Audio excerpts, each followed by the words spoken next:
Good evening audience. आज हमारे dare के senior member doctor Yogesh Malhotra materia Medica के साथ आए हैं नेक्टम फॉस को लेकर। तो वेलकम योगेश। हेलो जी। योगेश, हाँ जी जी। कोई क्वेरीज है पहला एटम फॉर्स में लेके स्टार्ट करिए सीधा direct.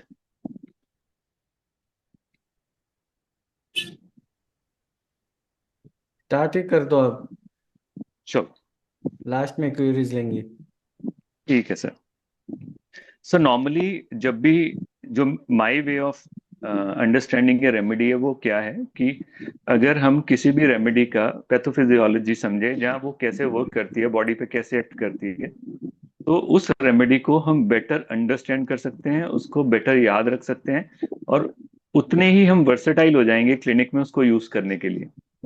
Different different area different different cases में हम उसको यूज कर सकते हैं। लास्ट हमने की थी नेट्रम सल्फ, राइट।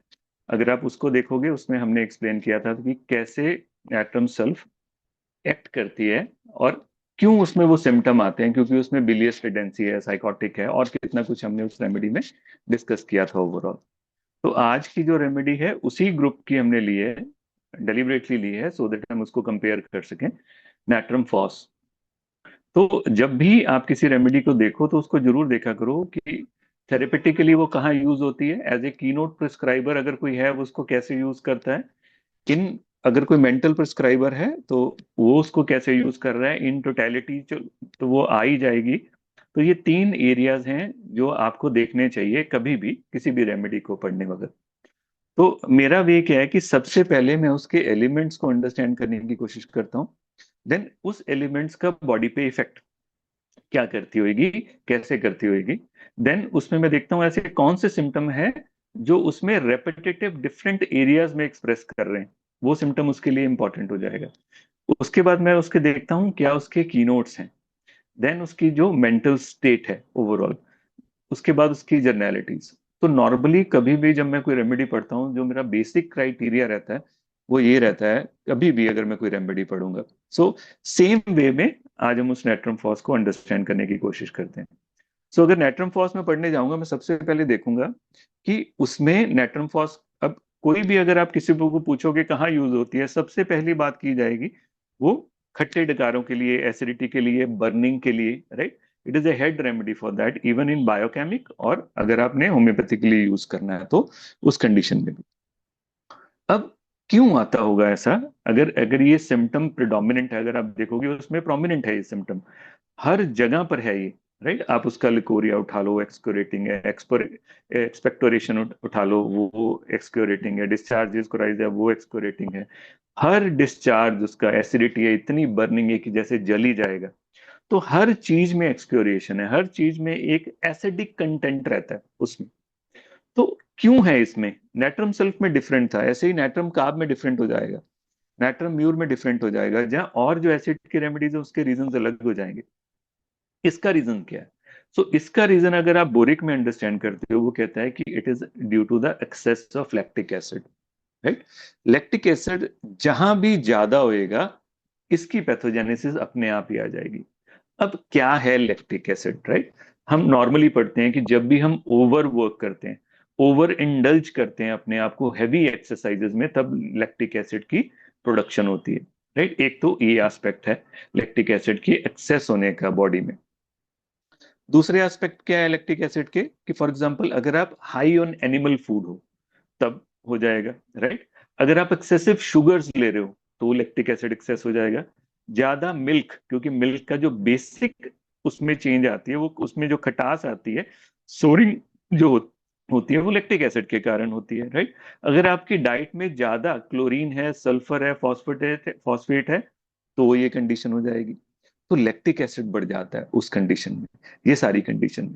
और क्यों जरूरी है लैक्टिक एसिड बॉडी में, और नेट्रम फॉस में ही क्यों ये एक्सप्रेस होता है, नेट्रम फॉस का क्या रिश्ता है लैक्टिक एसिड के साथ।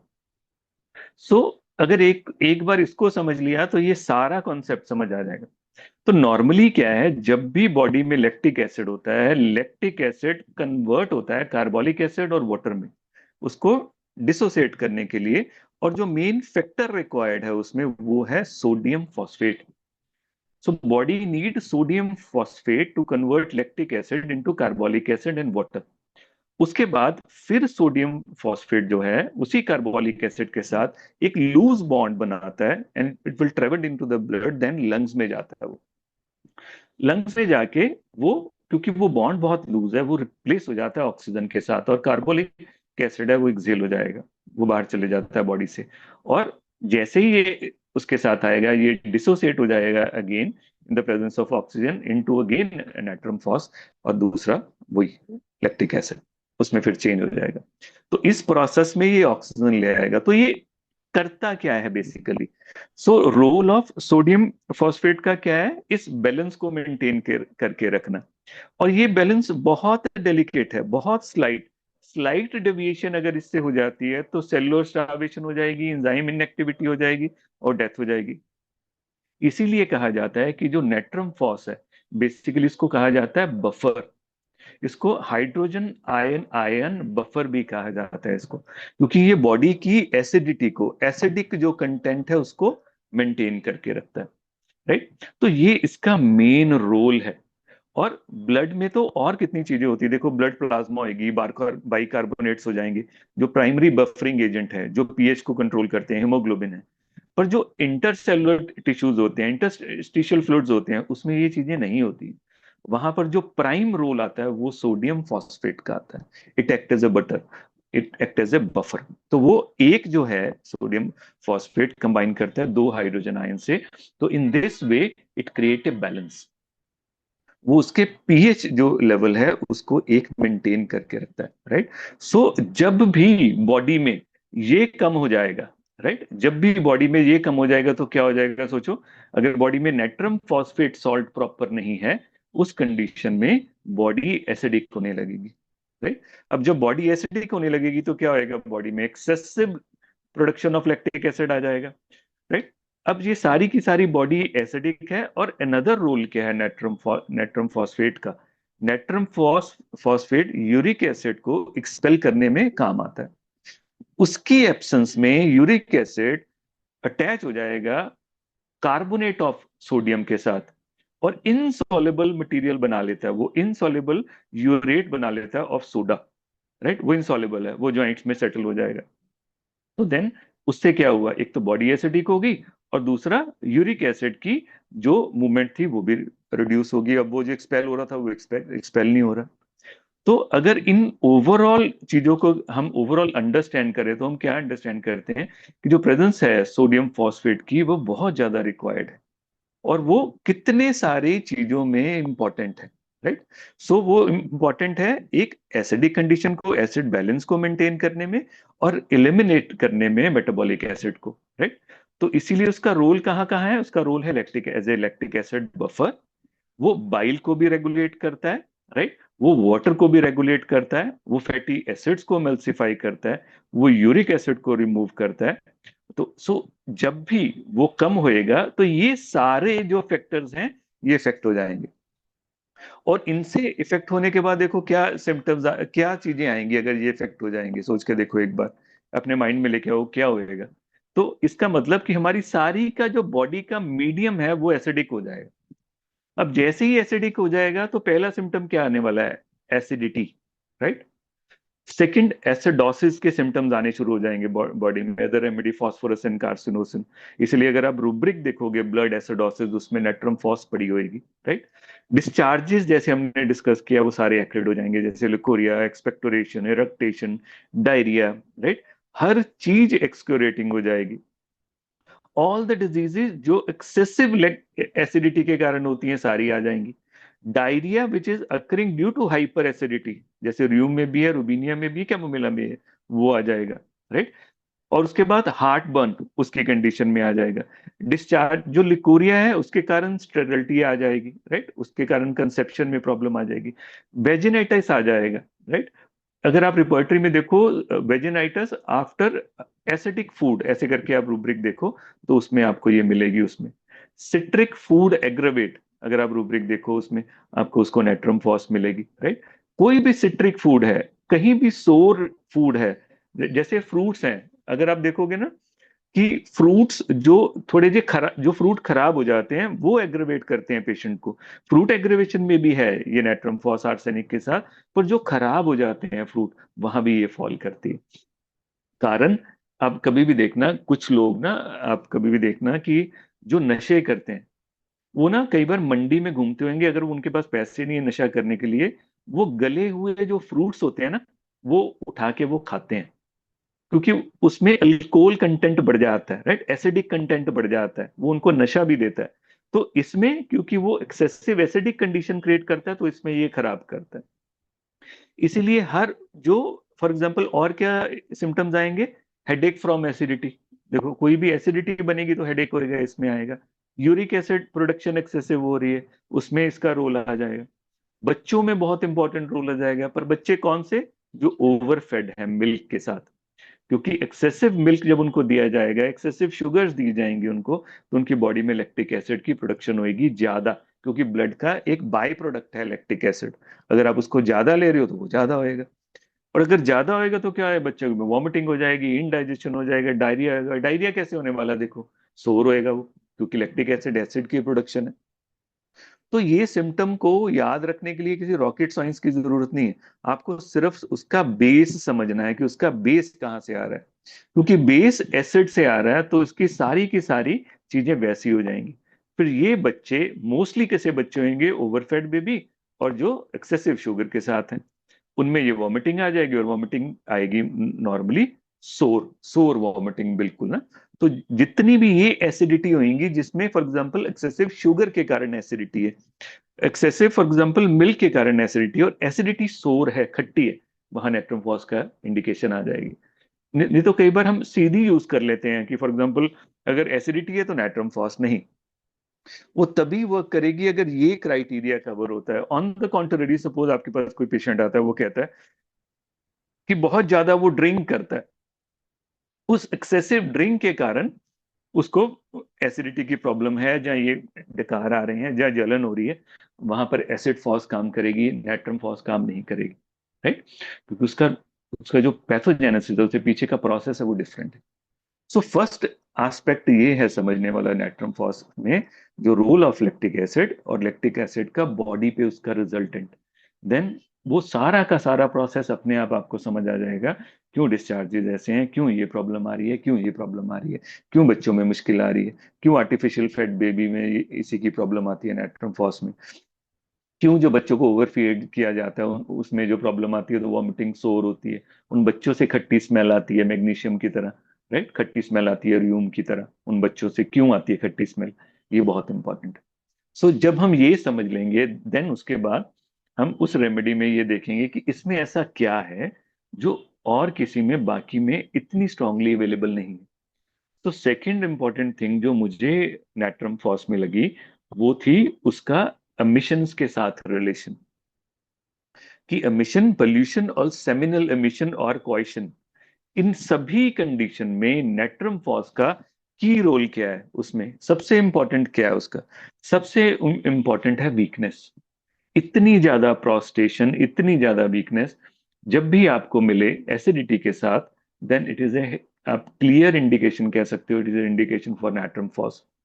इतनी ज्यादा वीकनेस कि अगर आप रूपरेख देखोगे, फेंटिंग क्वेश्चन आफ्टर आपको नाइट्रम फॉस मिलेगी वहां पर, conversion question after natrum phos मिलेगी, trembling of legs question after, और पोल्यूशन और डिस्चार्जेस, सेमिनल डिस्चार्जेस आफ्टर, आपको नाइट्रम फॉस मिलेगी, ट्रेम्बलिंग ऑफ नीज आपको इसमें मिलेगी नाइट्रम फॉस में, बैक एक ये मिलेगी, लंबर एक आपको ये मिलेगी, राइट। अब बैक एक कोबाल्ट में भी मिलेगी, राइट, बैक एक यूपियन में भी मिलेगी।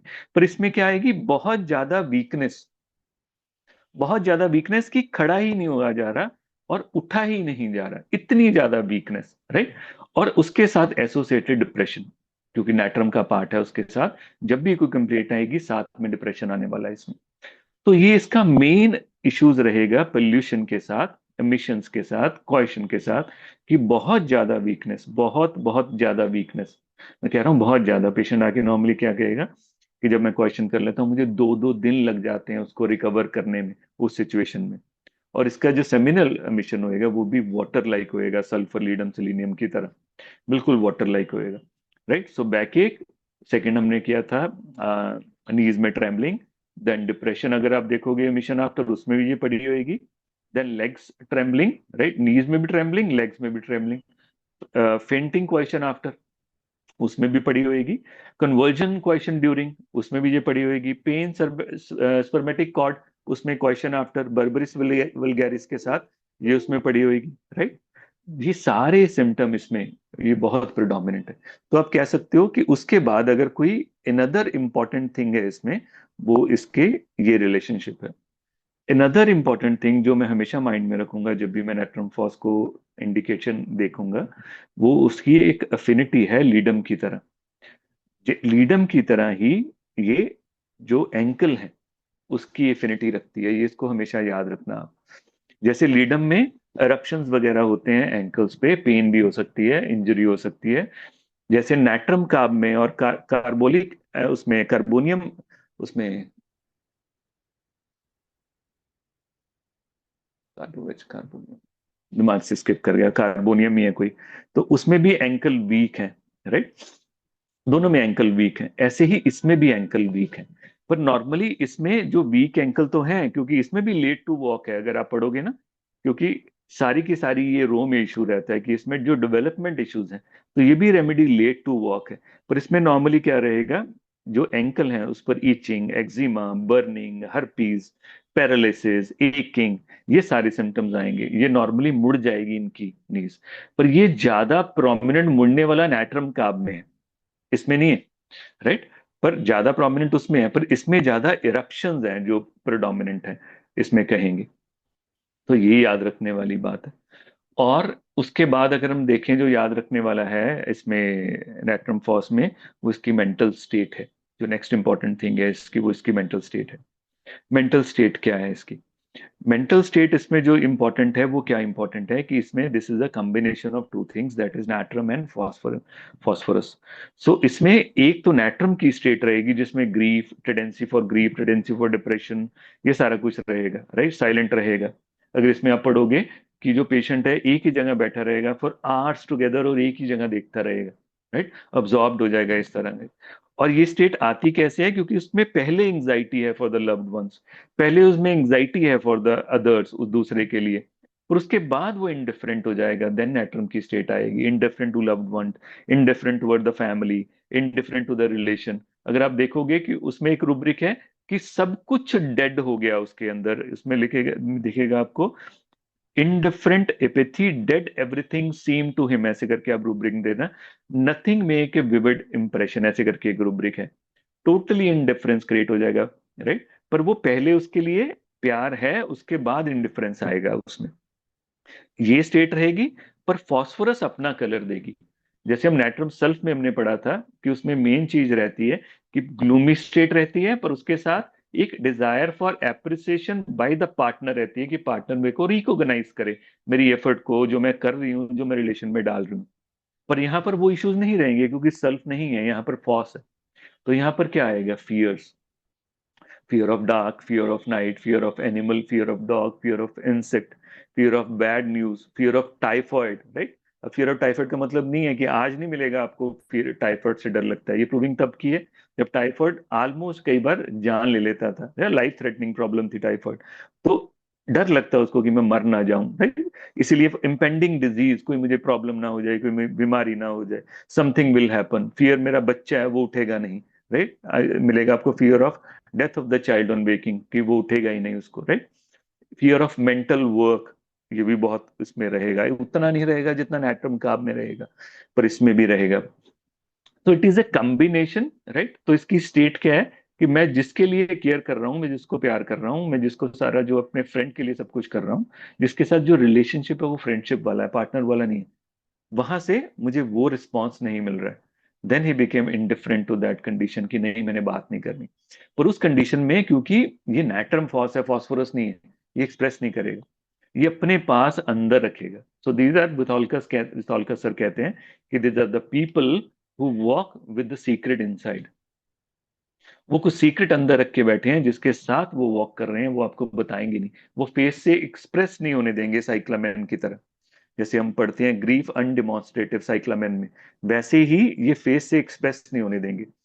इसीलिए विथोल्कर सर कहते हैं कि ये हर उस चीज से डरता है जो स्पॉन्टेनियस होती है। इसीलिए इसमें फियर ऑफ टेलीफोन है, कि जब कोई फोन करेगा वो इमीडिएट पूछ सकता है क्या बात हुई थी। तो अब इसको वो बताना नहीं है उस कंडीशन में, तो इसको उस कंडीशन में पढ़ना नहीं है। तो उनके हिसाब से इस सिम्टम को उन्होंने ऐसे अंडरस्टैंड किया कि इसमें there is fear of telephone, because phone में हमें डायरेक्टली बात करनी पड़ती है, हमें नहीं मालूम सामने वाला क्या पूछ लेगा, और we want to keep it secret. जो भी है मैं उसको सीक्रेट रखना चाहता हूँ। तो यही इसकी मेंटल स्टेट है ओवरऑल, राइट।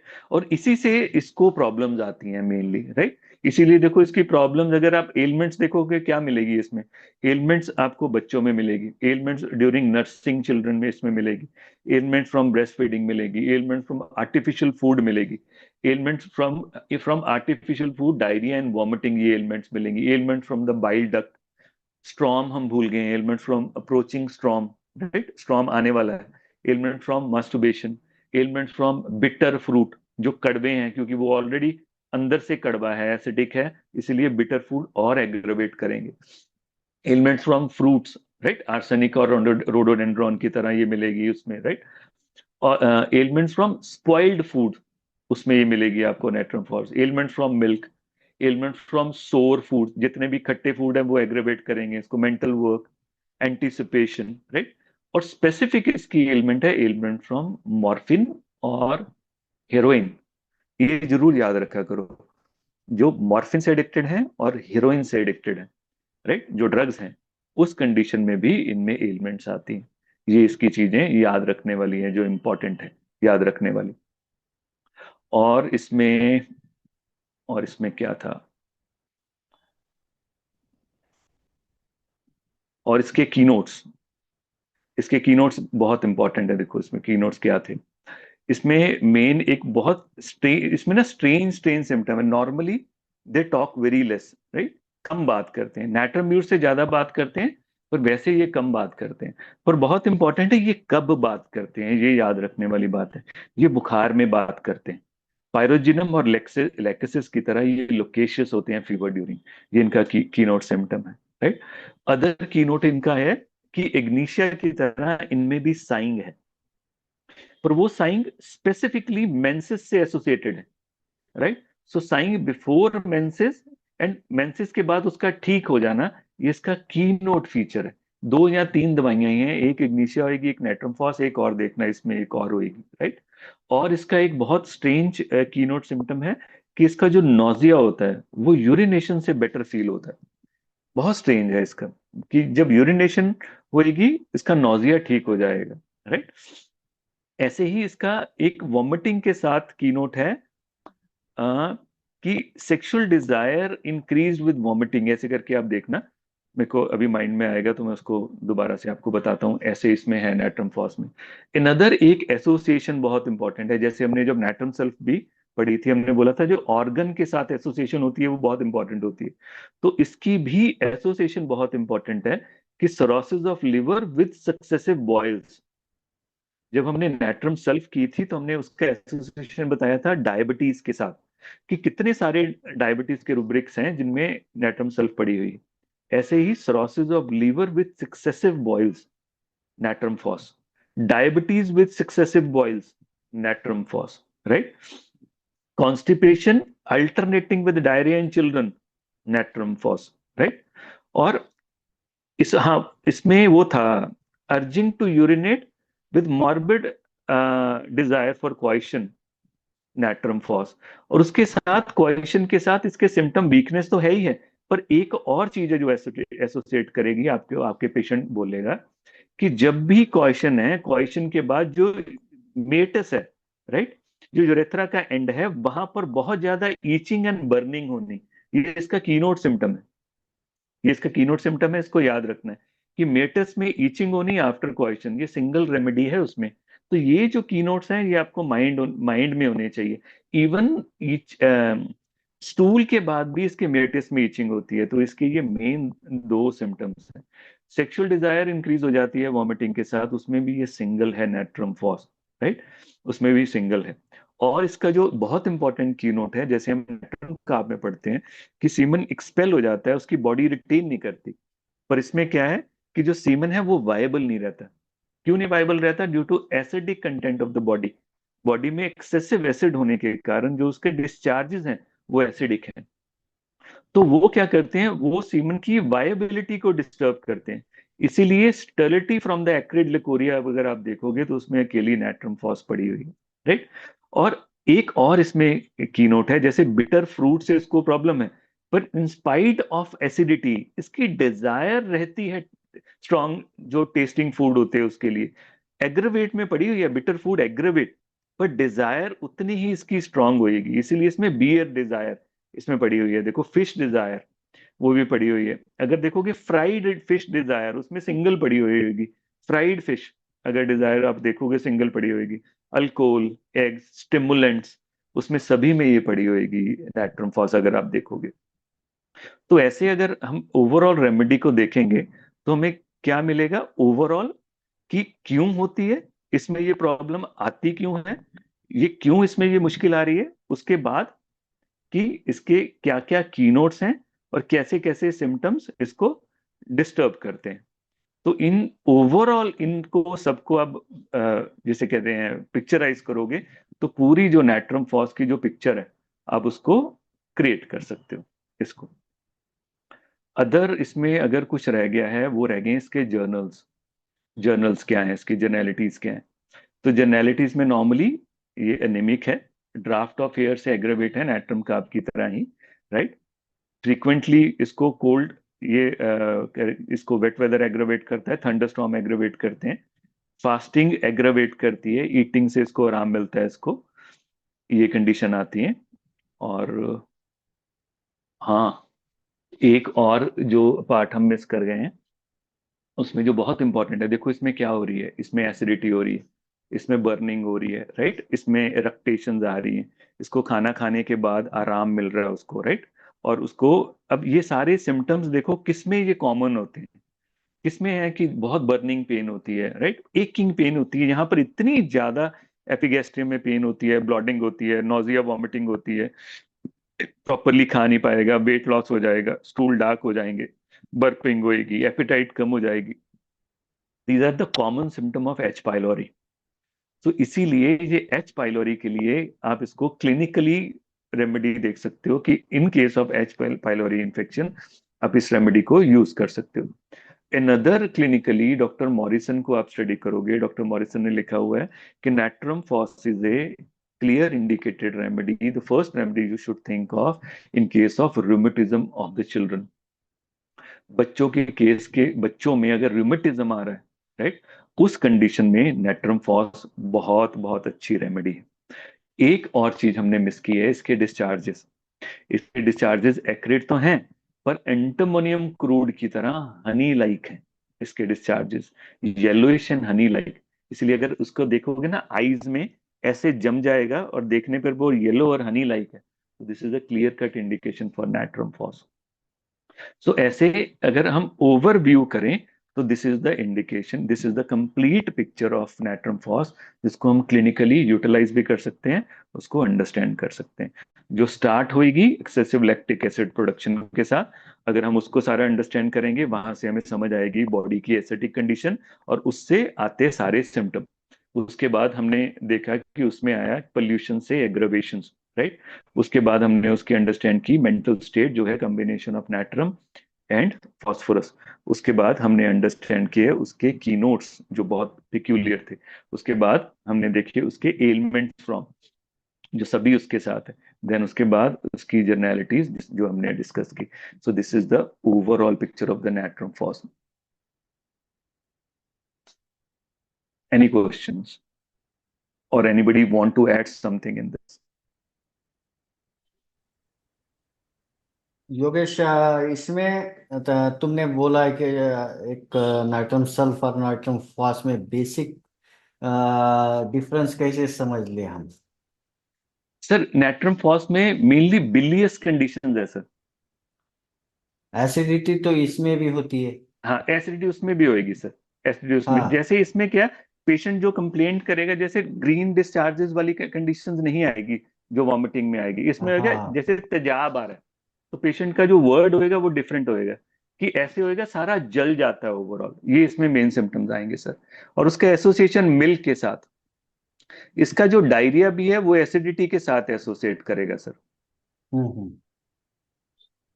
तो ऐसा हम बोल सकते हैं जैसे नाइट्रम फॉस लैक्टिक एसिड से ये होता है, और ये नाइट्रम सल्फ बिलियस बिलियस टेम्परम, जी सर। टेम्परम। हाँ।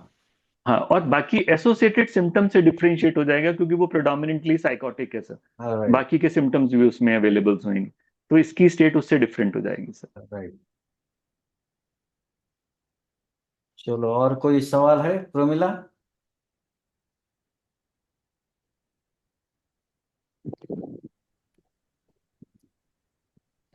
हाँ जी।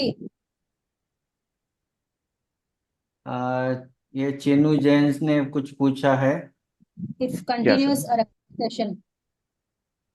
नहीं, इज के इफ, इफ इफ इफ नहीं उसमें तो कितनी सारी रेमेडी, एसोफेटिडा भी हो सकती है, कार्बोवेज भी हो सकती है, कोई भी हो सकती है। और इरेक्टेशन का कॉज भी डिफरेंट हो सकता है, phrenic nerve different cause irritation होते हो हैं, सकता है। बिल्कुल सर, बिल्कुल सर। हाँ। तो अकॉर्डिंगली रेमेडी भी चेंज है, एसिड के वजह से हो या फिर फ्रेनिक नर्व डायफ्राम के वजह से हो, तो रेमेडी चेंज हो जाती है। बिल्कुल बिल्कुल सर, पीछे का जो पैथोजेनेसिस है वो बहुत इंपॉर्टेंट है, पीछे चल क्या रहा हाँ। है। राइट। इफ गॉल हाँ, जो स्टोन, पीछे चल रहा है, वीनूजन का आया if gall stones. Gall stone में नेट्रम सल्फ ज्यादा बेटर एक्ट करेगी उस कंडीशन में, ये भी हेल्प करता है एमल्सिफिकेशन में, पर वो बेटर काम करेगी।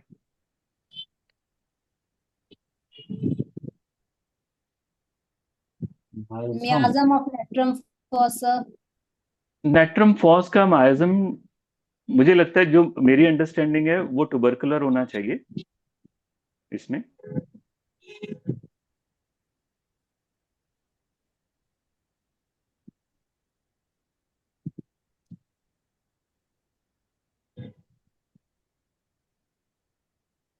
और कुछ कोई और सवाल? सवाल?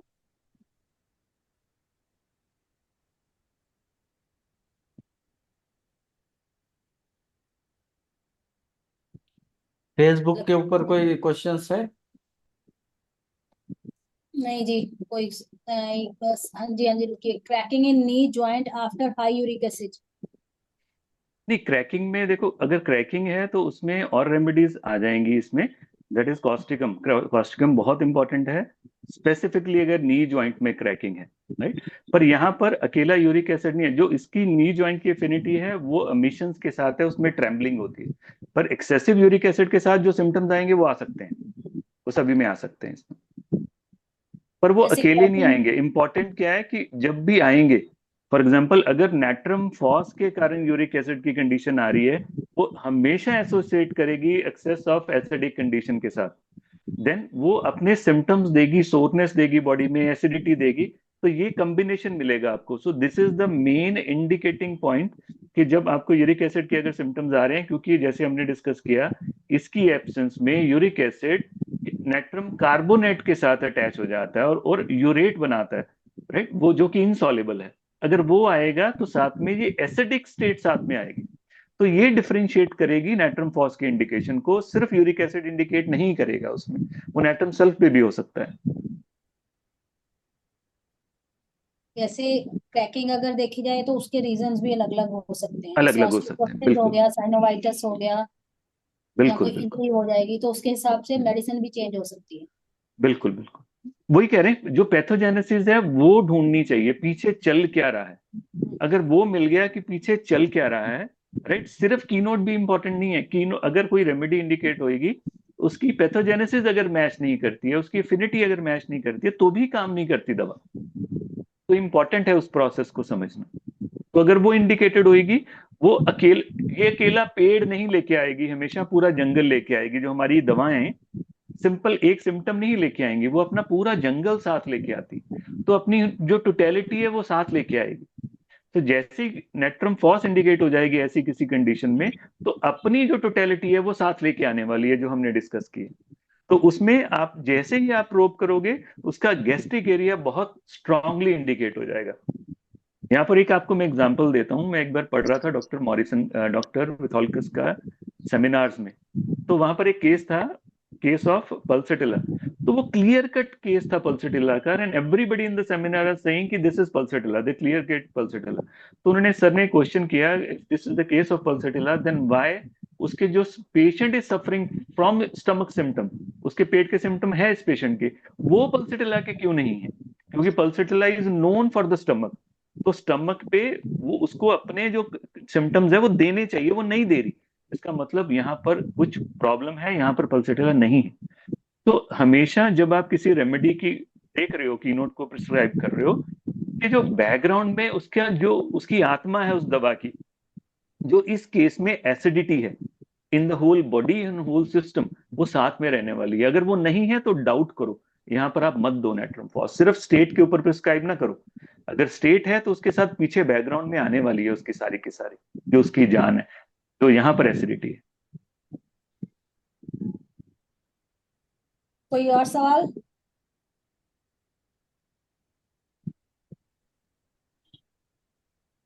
मेरे ख्याल से हो गया सबका। ओके जी। चलिए, okay, thank you Yogesh. Okay जी। ओके। संजय, हाँ जी।